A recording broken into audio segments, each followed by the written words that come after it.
Voilà,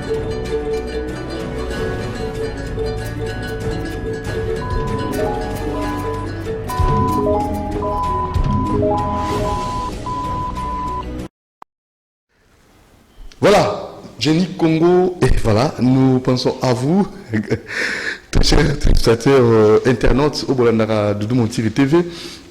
Alors, tu as mis pour Nabino, Maître Loulou, tu reçois Makamba 4 visa, Mbata, Makwa Zwaki, Soukon Mbata, bon, pour la nini, ils ont examiné, ils ont symbolisé Nini, Touré Bango, et Touré Tapé, c'était moi, Moké, na Kotala 61 ans après l'indépendance du J-19.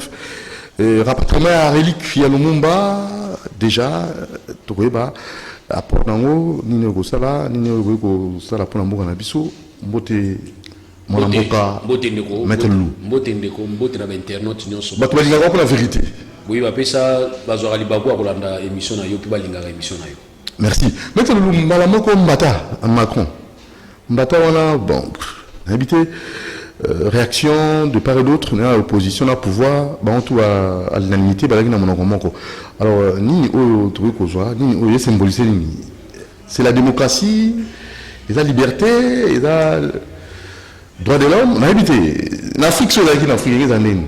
D'abord, les alliés président africain. Les alliés civisme. Donc, tu peux nous avoir mal éduqué, et non seulement vous avez mal éduqué, vous avez quand il y a un mouvement, il y a un mouvement ultra-droite. Ultra-droite, c'est-à-dire un mouvement où il y a un niveau en France, il y a un esprit de nationalisme exagéré. Il y a un mouvement où il y a un mouvement loyaliste, c'est-à-dire qu'il y a une pensée traditionnelle dans le monde qui est calme. Parce que dans le niveau en France, il y a un droite et un gauche. La gauche, il y a un peuple, un socialiste. Tandis que la droite est amie, France est français. La Révolution française, qui contre la Révolution française. Et ils ont bien qu'ils regretter Macron comme politique na bango, la tradition na bango. Voilà la revendication motif na. Ils ont vraiment civique. Parce que là on a ce pays dans l'espace français zali, autant là condamnation de toutes parts. Bisigano se outil na ou ya tobengaka Marie Le Pen wazali opposante ya Macron, aiba ko condamner ko baki on ne peut pas toucher au président de la République. Donc quel que soit ko toucher les aga mbatati même balangage, on ne peut pas toucher na chef de l'état moko. Otuninga question c'est dans Afrique ba doza pembe bango sambo. Ensemble. Ah bango sambo makasi. Paul, basaini. Bango tuna se mukamate, mufunge, mukwata, ingoza na ningo. Kubeta masasi dans le vide. Mais bango moni bazaka très très logique, bakangi kaka bibal misatu et on va impliquer. Attends on soit zayi musika mais on va intéresser bango mais misatu na. So ils en Afrique mbele tout le monde aux arrêts. Et en plus ba ngo pointer musabi que ils ont opposition mutitindi bango opposition. Ba tuni ils ont la parti politique, avec la parti politique mais ana ba idéologie wana. Ndeko na ngala lina ipsa ba congolais. Na otala bino ko ipsa bino ke. Espion na Congo pe bandi. Ya okanisa kena lingi Congo kolega batu nyonso mutu moko akoloba pona Congo azate a part yo intolérance ibandi pa e ba intolérance soko leki olobi pona Congo na ndeye na yo mutu moko asepeli ndenge olobi te akobetu pe mbata intolérance. Or la démocratie fait que yo loba na mbata Macron et comme pe na Congo ezaka déjà balangage de makawana landa balangage de et puis ezo manakata ba parti politique mususu. So to kangio to gozoyo to chomboy parti politique et vous tolérez vous otika biloko ngo kasi mouvement ngo bandaka ndenge monte mouvement ngo bandaka ndenge tant la tolérance permissive c'est-à-dire un caractère permissif vous otika izo kola comment vous ça na parti politique ngo soki muto asali mabeba beta kaina kati ya parti c'est ce mouvement là il y a une tolérance. Parce que tu vois dans le but politique à Macron se fait en côté. Quand tu as parti politique d'opposition, comme ça, au sein de l'opposition, il y a un qui politique n'a pas été. Ou l'accès madame Ouyayo. Ou l'accès madame Ouyayo. Mais il y a préféré que nous payons un mbata. Il y a un succès. 18 ans, on a pris ça pour nous, il y a un samba. Il y a un samba. Est-ce que nous 18 ans? On a 18 mois. 18 mois, il y a 18 mois. 18 mois. Soit il y a un 18 mois. Ah, à mon 18 mois. Afrique. En Afrique, il y a un 18 mois en Afrique.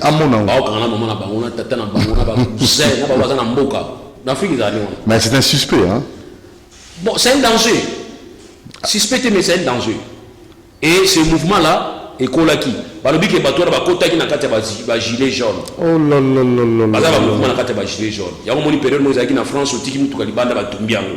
So mutu ko tumba on eza Macron. Non, ça c'est pas bon. C'est un mouvement wana tangi banda ki ba yisibilo ke mouvement to kota na ba extrémiste ya droite. Bazali ko bula kisaki bango ba lingi France ko le ka batu nyonso. Ya moni bato ba beta ka bato amoni ba noir ba oli ka nzela le bango. Alors moi personnellement je ne peux pas encourager ce genre de violence. Alors carte visa. Carte visa. IGF Abani Moussa Nae, à continuer. Il y a un problème. Problème est à l'île Congo, ma belle abisso, il tant de la banquette, to l'into matalikoro, ba toile, tozo ganga. Enquête, tozo sala, tozo kanga. Mais tu m'as beaucoup. État des droits, bazo kanga batu. Non. Il y a une méthodologie. Méthodologie est signée que même à niveau à principe, il y a une procédure, ou tout ça, à niveau à droit pénal, il y a un caractère inquisitorial et secret. Procédure inquisitoriale et secrète. Quand vous procédez dans une enquête pour qu'il y ait la vérité, bon, les grandes télévisions, vous pouvez savoir par série, par épisode. Donc, quand vous avez donc, quand vous avez 3, Batikali 2, c'est la normalité. Où ça, mais IGF médiatisé. Pardon? IGF est médiatisé. Là, on a d'une manière générale, l'enquête dans la RDC. Ah, ok, enquête dans la enquête à Lingui, à l'ONI, Lelo, à Bouki, Lelo, à Lielelo. Nous sommes les orateurs. Vous faites un abino. Vous savez, sur le solo, mon papa, papa, il avait beaucoup de paix à son âme. Quand on avait beaucoup de poto, la preuve est tellement belée que, en l'humanité, la preuve est sur l'action. Dans la conversation qui était là, on va traduire en français. Vas-y, tu en as bon. Maman, on est là, toi. Oh, mais tu gifle pas, il y a Macron, DGSI, service de renseignement. Et puis, si vous affichez, na kati na biso to yebiete, na police to yebiete, côté judiciaire peut to yebiete. Batali casier judiciaire ba bitu, azana problème te. Yango pe bixia zo 18 mois, 4 ans ferme. Yango bixier. Kuna batiki la tante. Mais bani ko beta masolo na yi. Ke ba mona ki na mouvement ya gilet jaune, ba mona ki biso yi gilet vert. Donc kuna il y a le travail qui se fait dans les calmes possibles. Mais pas na biso za amener monate. Pas na biso to lingi kaka public. Ba mélomane ba mona. Ça, c'est un problème qui devrait se régler autrement. Au niveau des États-Unis, il y a des problèmes. Tu peux signer affaire Benella. Il y a une habitude à prononcer comme bien.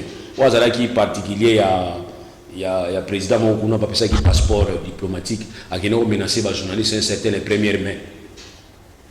Il y a ensemble. Avant de laisser dans le tribunal, il y a donc pour dire que même au niveau des États-Unis, il y a certains dossiers tellement sensibles et ça me semble mis sur la tête. Sénat récupéré, on va salir commission, on va dire moi j'aurais préféré ma carte on a bolanda kimia. Parce que c'est une pratique. Si ce n'est pas régulier, mais ce n'est pas interdit. Et ben d'accord. Donc si les avis réguliers les avis interdits. Dans le cadre de l'urgence, mais seulement bon, c'est là où ok. Et en plus, deuxièmement, ceux qui ont la carte de fonction, ils ont un problème. Mais tant que qui fonctionne, nous sommes ici en haut. Les deux ont mis tout cas. Il y a un Chibalata, on a commis 001 gouvernement. Chibalata, on a mis ça malconda, on a mis tout cas primature. Non. Donc, vous dites que les alliés liés à la fonction. Tant que si au tiki. Maintenant, qu'est-ce qui m'intéresse? Ça m'intéresserait ceux qui n'ont pas eu. Motomo Kwazaki en 2014, bénéficiaire à carte wana. Alongwa Moussala Bandakana. Mais en 2021, l'objet a Bimisa Yimbo. Ah, wana, ça m'intéresse. Na retourne à un monsieur, ou Bimisa Yimbo en qualité mine. Parce que qualité, on les a reçus et pas naïoté, ils ont sous bénéficiaire. Mais quand nous donnons cette information brute, sans qu'on sache la part des choses, nous avons créé une mine dans la population. Ça, c'est le problème photo et bango. Vous croyez que dans vos yeux, sa population pour population saine. Population, vous comprenez le sens de la bango, on comprend le sens de la terre. Ah, il y a aussi des catégories. Kabila Longwa, Alongwa président. Banda 2019, Alongwa. Batouné Wana, vous voulez me faire croire qu'il y a toujours dans la banque centrale. Donc, c'est une banque centrale, il y a de n'importe quoi là-bas. Moi, je ne peux pas admettre ça.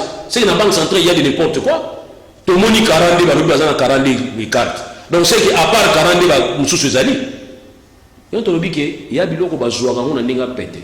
Il y a des papas qui ont joué à l'angoué, à subi na bilamba, pour même dans quartier. Beaucoup de gens ont mieux soigner. Il fallait soigner ça. Et tant que vous allez soigner, vous jusqu'à disposition pour l'avenir les gens à sauter. C'est ce qui était important de faire. Mais bon, ça a un épisode à théâtre. Premier épisode, dernier épisode, troisième. Et vous commencez même à citer les noms des gens. Ça c'est pas IGF, ça c'est la récupération de la journaliste, récupération de la presse. Non, on ne parle pas de récupération. Journaliste, on a besoin pour traquer l'information. Et surtout l'information sensible. Vous voyez dans la télévision, dans RFI, vous avez vu qu'il y a une enquête exclusivement RFI. Vous voyez voter. Il y a souvent un portant RFI plainte. Tant que RFI vous savez qu'on a RFI pour ta plainte. Derrière RFI vous savez que le colonel Mongo Batchoy général Mongo Batchoy kuna aza général auditoral le gagaye bandaka. Vous voyez auditoral bi makama na bien on auditoral bi oui to le gagaye banda 2004 to tinda ba mandat de comparution ya gâté. RFI azo kama. Pour le qui information. Information vérifiable. Après azur ça à vérifier, à publier. Mais maintenant tant que information ndenge wana izo komi la bato. Tant que bino bozo zo to pesi bino conseil. Voilà ndenge mosala na bino ya journaliste. Mais voilà to benga déontologie na bino. L'éthique, vous voyez bino basalaka. Vous avez information ndenge wana sur scénario, au vérifier, au tali, on livre information. Si on livre information, on peut si sur c'était au lobby, mais tant que il ne faut pas qu'on s'approprie l'information comme si tu devenais témoin. Toi tu es mon pandissa, mon bindel. Il ne faut même pas venir faire les commentaires d'information sur ça là. Ça aussi c'est un élément. Ne fais pas les commentaires. Yo lobby quand non, selon l'information de une niveau IGF, dossier a ouvert il y a des cartes au temps on a beaucoup abattu, mais IGF a tout ça la banquette, on sait un peu parquet, ça la banquette n'a pas point. Tu te limites là. Mais quand tu vas au-delà, c'est là où ça crée problème. Dans cette journée, je me suis abarabou. Question est là, réponse est là. Et nous sommes tous dans la émission où ils ont engagé Moutou à Zolubayango. Vous le voyez, on a dit à la journaliste. On a aussi déchargé la responsabilité dans les cas de diffamation, dans les cas de la bataille judiciaire. Donc, on a besoin de la sabine, on a dit journaliste, ça quand même. Mais, entre autres, tu as quand même l'État congolais, tant qu'on va dire qu'on peut s'habiller sur François, on peut s'habiller sur Ndamouté. Est-ce qu'il va ça la némoine? Autorisé quand on met mon pied dans le cas, je peux s'y aller. Ils ont un némoine. Bélissa yango, et les m'a bien, ou tiens ma fouta, ou tiens ma épice, et pécis sur la kitoko, ou pécis dans la balia. Tu vas consommer. Les informations pareilles, on n'a pas besoin de ça. Et ces informations, l'IGF doit transmettre ça à un chef naïf direct, qui est le chef de l'État, ce n'est pas nous. Mais si quand on va dire, l'IGF a la responsabilité du chef de l'État. Parce qu'aujourd'hui, on va dire quoi? Bon, on a la liste à Batouana, tous vont opposer au chef de l'État. C'est quoi va acharnement. C'est acharnement quand tu as raison. Mais quand tu étais impliqué, comme ça, il y a moins de mai, il y a le mois depuis 2014. On s'est impliqué. Quel est le chef de l'État dans ça? Mais tu as qui quand même, il j'ai fait le monde, le chef de l'État, pas nous. Nous avons aussi remarqué, c'est comme si, le chef de l'État, ça aussi. On combien comme dans le 8? On combat, non? Oui. Ah bon, combien on a 8? Non, on va dire. Pas de boulot de TV. En fait, tu voulais quoi? La justice est dans la justice équitable. Nous sommes toujours l'année là-bas. Toujours l'année là-bas. Or, normalement, ma bébé, ça, non? Alors, tu as mélangé les choses. Mais la Bible est dit que jugement est banana. Mais il y a ça va pas na boîte de nuit en Gamou. À l'église, vous devez nous penser à la bouche. Donc, le vrai jugement doit commencer à la maison. C'est comme Moussa Salaki. Abaniko Kanga Raphaël Genda. Biso Gandhi, révolution Abaniko Lia Bananaï. Pour Raphaël Genda, à Salaki ma casse. Pour nous défendre Afdel. Raphaël Genda Zaki, parmi les idéologues. Nous avons défendre l'idéologie à Afdel. Mais dans la Salaki ma belle, maman RTNC, maman RTNC, la se rappeler sous bien. Il y avait quelqu'un qui a été arrêté. Entre Raphaël Genda et Raphaël Genda. Il a été arrêté. Bakangi a Moussa Bégan, t'arrêtes, il faut que tu sois arrêté. Tu dois être arrêté. Bakangi. Mais chez nous, nous ne voyons pas ça. Tout le monde nous dit, ça y est, on regarde le dossier Mokwe Bimi, après le dossier Mokwe Fébi. C'est normal. Et on dit que Makambo ya carte, il faut tout l'andango, tout yeba. Aujourd'hui, carte mon colonie. Aujourd'hui, carte pour Nanini. Dépenses carte numéro combien? Depuis aujourd'hui, on dépense combien? Et dernier dépense, vous comprenez? Ce qui carte, on soit qu'il y a en 2014, tant on a dit son nom par là, dans Nabiso. Et que le gars dépense en 2014. Si les 50 000 dollars n'ont en 2014, on a 20 000 dollars, au tika 30 000 dollars. Au tika no carte, au tine, nous bataille comme on a eu en tout cas, on a payé sur le fond. C'est ainsi qu'on peut s'appuyer sur le tant que toujours paye cette information, tout ça la peine à Ikingi. Toujours conditionnel. Et quand tu vas commencer à dire ça, c'est comme si tu avais des pièces. Et c'est la justice qui va maintenant s'intéresser à ces pièces. Rapatriement Elik Lumumba, on a habité. Bon, biso tout ça parmi bateau tout kanisa que avant tout on dit maïzonga, il faut mettre sur le solo. Le solo on a besoin de zoto. Africa qu'on a ligne, Africa qu'on a moto. Bah il s'agit exactement. Puisque les lois histoire est à la raïba la bataille. Si nous avons le Lumumba dit le tout y bâtir. Si nous avons condition à couper là, tout y bâtir. Est-ce que tu peux comprendre Lumumba bakangiye na Kisangani, aye na Erd na Kinshasa, Kinshasa est il dans Lubumbashi. Entre-temps Kinshasa na Lubumbashi yeke zalaki déjà. Koyo kanate zalaki déjà, guerre esprit zalaki déjà. Est-ce que coup ya cassation pour esa misa ancien premier ministre, ezaki na Lubumbashi. Nous devons savoir l'histoire. Et les lots reliques wana to linu oyo popesi ezonga koto. Nana zalaki am. Mutango zaki dentiste na ye ou bien non? Ça ce sont des questions qu'il faut répondre. Mutango za dentiste na ye. Pour mutango abeta ki lisolo zo seka na ota azu koko wana mubange. Koko na mubanga zo seka. Na longola ki linu. Azo beta lisolo ki luboko ebimaki na zulu boko na zoni chango susu. Donc c'est que bokundaki ye. Oh bakundaki te bachaki na sidi. Oh bongo luboko ebimaki ndenge nini sumu bokundaki bochaki na sidi. Ils les balades. Alors pour une fois, mon taux est au Kangi, na recel, il y a objet. À Sali à Venaye, gouvernement belge a dit qu'il y a c'est la mission officiellement. Lui, gouvernement belge s'est fait complice, il y a acte one. Il y a eu assassinat pour Lumumba. Toye banani aboma qui est, tinani bobomela qui est. Et qu'est-ce que vous devez faire pour le réparer? Vous réparer parce que banana Lumumba ba manka qui affection à tata na bango. Voilà. Très bien. Alors, indépendance déjà, Joji, mois 19, 61, il y a l'Ipanda, Tozozoa, Nizosenga.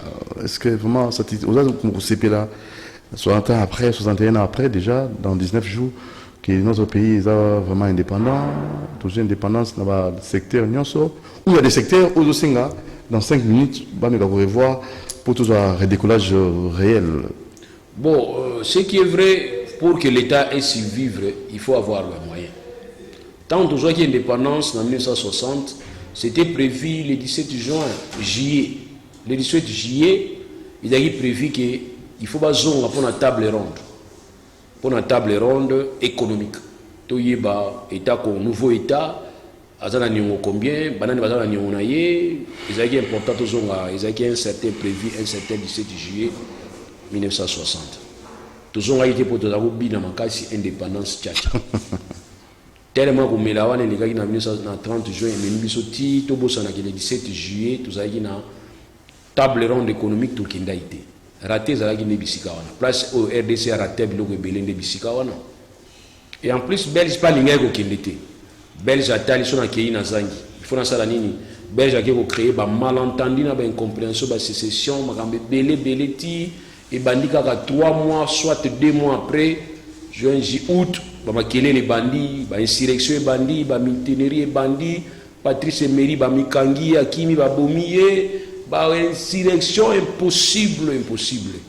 Ti ba chombe ba yena 69, 303 et ba meki et simbité Mobutu Atali, asali coup d'état Mobutu abiki na mafani sera muke kaka après na ozoni serabino via Beti 32. Donc dans tout ça, indépendance Zaki précoce selon le plan Van Bissen, 30 ans après l'indépendance. Non, Zaki précoce, Zaki piégé. Piégé, indépendance piégée. Ils ont été piégés dans la mesure où Belge a été parce que nous avons senti, Montonio Sorbake, avant indépendance égale à après indépendance, Batunio Sorbake, ce n'est qu'un au revoir, ce n'est pas un allié, bah, il est compliqué, ma casse, oui, bah, tout le monde dit 2 fois dans Mbokana Bisso. Nani général Jesquin Soez à la Ligue Janssen à l'Obique, avant indépendance, c'est après indépendance. Égal après indépendance. C'est ce qui a fait que Batunanivo a quand Kouratombo et qui va soda. C'était une provocation. Et Joseph Parbaï dans Sadek, ce n'est qu'un au revoir. tout le monde comment est-ce qu'il y a instabilité. Donc, le langage, le langage, moi, ça m'a dit que c'est ça. Bon, les mingas, il y a les bibines qui sont dans ça. Donc, il y a dit que pour l'indépendance, il y a piégé, il y a une indépendance, il y a quand est-ce qu'il faut tous jouer, en tout cas, il y a quelque chose jouer parce que les lois sont tenues dans la prison, aux en poste de mon colonie, avec ce gars, quand on est aussi ça, on va vous dire, on te met à besoin d'indépendance parce que vraiment être dépendant, ils allaient plus qu'esclavagisme. Alors, que faire maintenant l'indépendance 61 ans après? Qu'est-ce que nous pouvons faire pour tout matérialiser, tout sentir réellement que nous sommes indépendants? Nous devons prendre en charge tout est important ces années, tout est détail, parce qu'on dit que le diable loge au détail, tout le tout possible, tout à l'année, tout ça pour l'intérêt en boca. Tout considérer le rôle à tout le monde, tout le monde, tout le monde, tout le monde, est-ce que tu continues à bunda tout le monde, tout le monde, comme ça, tu as des boussons. Bah oui, bah ça, les lois opposants, nous sommes pas nabino, boussa la moussa nabino, na tinete, vous jouez rôle à contrepoids, mais vous jouez un rôle à destruction, mais rôle à contrepoids. Parce que demain, après demain, on doit organiser les élections en 2023, ben l'élection de sera parfaite. Ça sera des élections, contestations aux engatés, mais nous ne voulons pas qu'il y ait des contestations supérieures à Malam. Donc, les contestations, c'est la négligeable, et puis, il y a une mawate, c'est ce que nous voulons. Parce qu'aujourd'hui aussi, pour devenir président, il était question que Kabila organise l'élection. N'importe quelles élections, pour qu'un opposant a accédé au pouvoir. Donc aujourd'hui aussi pour l'opposition, pour beaucoup de lobby dans le pouvoir en 2023, peut-être il faut qu'il pouvoir organiser l'élection, mais lesquelles élections il faut qu'ils aient la consensualité et de manière à ce que l'idée va la prise en compte. Parce que nous avons une loi portant statut à l'opposition, où le lobby peut au pouvoir, beaucoup peut que l'opposition. Mais bien l'opposition, tu as besoin de l'opposition, l'opposition a besoin de l'opposition en passe. Tant que Bayambi va passer par un sang, il va aller dans la casa. Ça se fait pas sur le sujet. Oh, comment? Boza va opposant, puis vous avez un président élu. Oh. Voilà, on a une question. Président élu ou opposant? Voilà, on a une question. Mais si vous avez un bango, bino bango, comme bango va opposant, bino va président élu, ou bien bango va pouvoir, bino va opposant. Ça aussi, c'est un problème. Donc voilà pourquoi, pour te dire qu'ils n'ont pas si de vraiment en stabilité. Ils n'ont pas si mais il faut ça la ligne sur. Oui. Ah, ça, c'est ce qu'on est. Mais Etienne Tshisekedi est en pétail seulement. Non, tant on veut Tshisekedi. Non, tant on veut Tshisekedi à pétail seulement. À ce qu'il y a un méga qui est symbolique. Au moins, il y a un après comme président conseil des sages. Il y a ça. Donc, au moins, comme un président conseil des sages, il y a ça. Opposition, on a pouvoir, il faut dans la sagesse. Si vous avez retenu. Viens dans mon appétit seulement via mon qui ici malamonté via jouer via jouer na poto. Tant makamba ko yoba neye ba yo zoavier président conseil des sages. Parce que tant on vient à Koufaki même père de boy va remplacer bien. Oui ba ni. Pour remplacer bien pas nani.